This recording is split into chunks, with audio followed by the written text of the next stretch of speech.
Bienvenidos. El día de hoy vamos a hablar sobre el diagnóstico e identificación de la peste porcina clásica. Para ello, primero quiero que entendamos un poco de lo que es este virus. Entonces, este virus está constituido por una molécula de ARN de banda simple y de polaridad positiva de aproximadamente 112,3 kilobases de bases, de pares de bases. Entonces, en cuanto a la taxonomía, se encuentra en el género Pestivirus y la familia Flaviviridae. En este diagrama voy a enseñarles una de las proteínas estructurales más importantes o mayormente antigénicas por las cuales se va a reconocer o a determinar o a identificar este virus. Entonces podemos tener en cuenta la E1, la E2 o la eRNS, que además de ser una proteína estructural, hace parte de una funcional. Quiero resaltar que el virus se replica en el citoplasma celular y no provoca un efecto citopático de la célula infectada, es decir, que no va a haber una muerte de la célula, sino que la va a utilizar en pro de su replicación. Ya llegando un poco más a las técnicas de diagnóstico, entonces quiero tener claro y recordar esta tabla o este cuadro en el cual nos va a brindar una información bastante importante.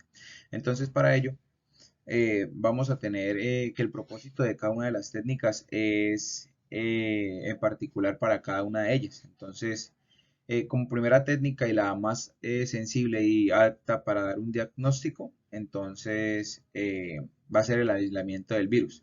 Como podemos ver, el propósito del aislamiento del virus es confirmar casos clínicos. Esto está dado hacia el diagnóstico y tiene tres cruces, e igualmente que la PCR, que más adelante va a ser tratada. En este caso, la PCR pues, se subdivide en bastantes PCRs, pero la ideal, como es un virus de ARN, es la PCR retrotranscriptasa. También tenemos exámenes como de ELISA que van a detectar los antígenos presentes en los tejidos o sangre o leucocitos del paciente y otras pruebas que a continuación van a ser mencionadas. Tengamos en cuenta que la ELISA, donde se va a demostrar si hay un antígeno o no en los tejidos del cerdo, es muy buena para demostrar ausencia de infección en la población, puesto que este tipo de técnicas se utiliza en conjunto o en piara.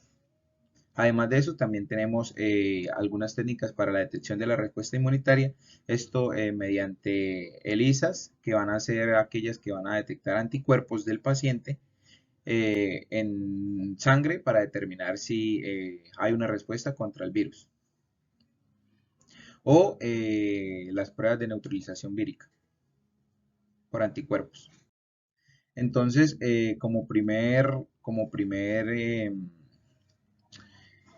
técnica vamos a tener el aislamiento viral. Esto se hace mediante unas células PK15, que son las ideales y las idóneas para que haya un crecimiento y un aislamiento de este virus. ¿Qué característica tienen estas células? Que van a ser de división rápida. Esto permite que el virus tenga mayor celularidad para poder replicarse y por ende poderse aislar. Entonces tengamos en cuenta que las muestras que se van a utilizar en este tipo de aislamiento van a ser preparaciones de órganos, que principalmente se utiliza el aislamiento en suspensión de amígdala al 2%, ya que allí es donde más se centra el virus y donde principalmente se expresa esta infección por el virus de la peste porcina clásica, ¿sí? También se pueden utilizar preparaciones de leucocitos y sangre total. Recordemos que si no se tienen las células PK15, entonces otras líneas celulares van a ser aquellas que estén libres de pestivirus o de anticuerpos contra los pestivirus, ya que puede haber una reacción cruzada y un falso positivo. En cuanto a la PCR retrotranscriptasa, primero que todo, esta va a consistir en la detección de un pequeño fragmento específico del ARN del virus mediante la amplificación por la reacción de la cadena de la polimerasa. Entonces, para esto se selecciona un fragmento de ARN común de todos los pestivirus y otro fragmento específico de cada uno de los componentes de este grupo, en este caso el virus de la peste porcina clásica, lo que va a permitir pues, realizar un diagnóstico diferencial y que va a tener una gran sensibilidad y especificidad. Entonces, ¿por qué una gran sensibilidad? Porque la detección de los ácidos nucleicos permite que haya una identificación en la fase inicial del periodo de incubación o cuando los porcinos se están recuperando. Esto, claro, porque con tan solo una pequeña molécula de AN o ácidos nucleicos del paciente, en este caso el porcino, entonces vamos a poder amplificar y vamos a poder detectar si realmente tiene o no el virus. ¿Cuál es la funcionalidad de esta prueba? Confirmar los casos sospechosos de la enfermedad. Esto va a ser un éxito en casos de brote.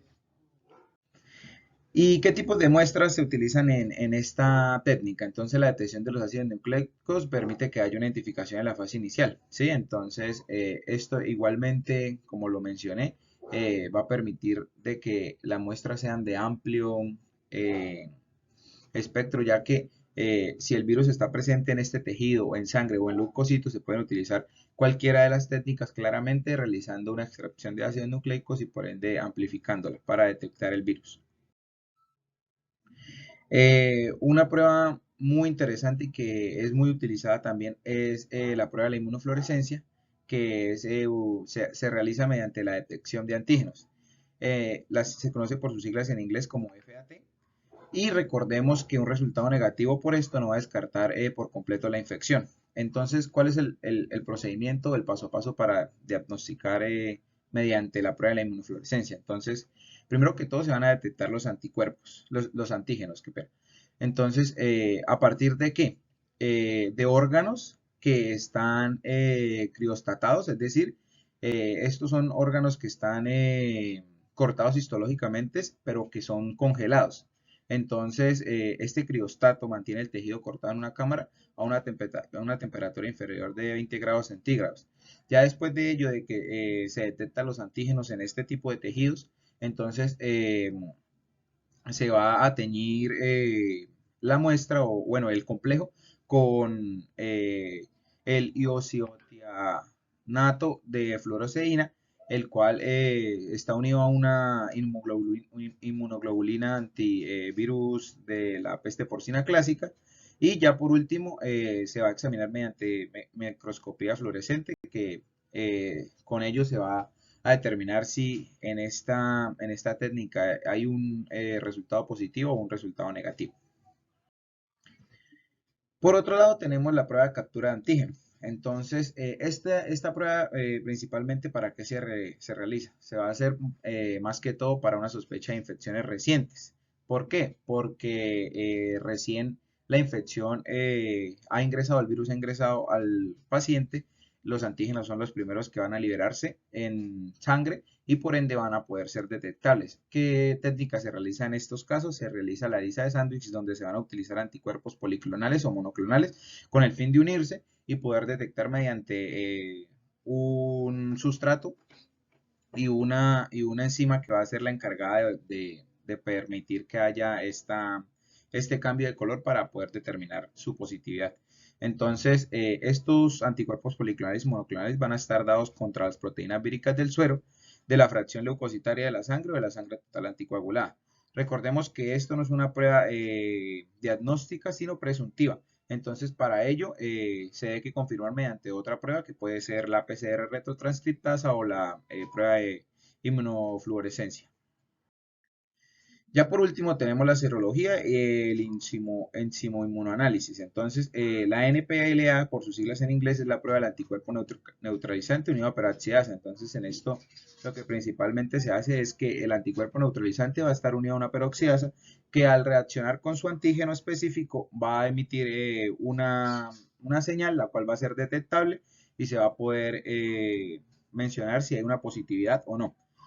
La FABN, por sus siglas en inglés, es la prueba de neutralización vírica con anticuerpos fluorescentes. Entonces, caso contrario con la de la peroxidasa, estos anticuerpos están unidos a fluorescencia o a un complejo fluorescente que al reaccionar con los antígenos va a permitir la fluorescencia y por ende va a ser detectable.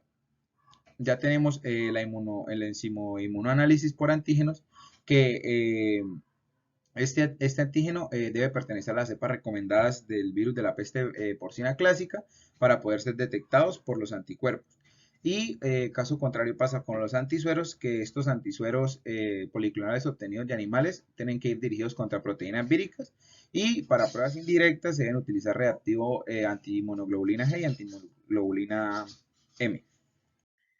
Y por último, quiero mencionar un poco de la epidemiología. Entonces, según la Organización Mundial Internacional de la Sanidad Animal, que es la OIE, entonces queremos ver cómo en verde se muestran los miembros y zonas reconocidas libres de este virus o de la enfermedad, en donde podemos mirar que una parte de Colombia está libre de esta peste porcina clásica, pero que en algunas partes del país ya hay una suspensión del estatus libre de esta peste porcina clásica.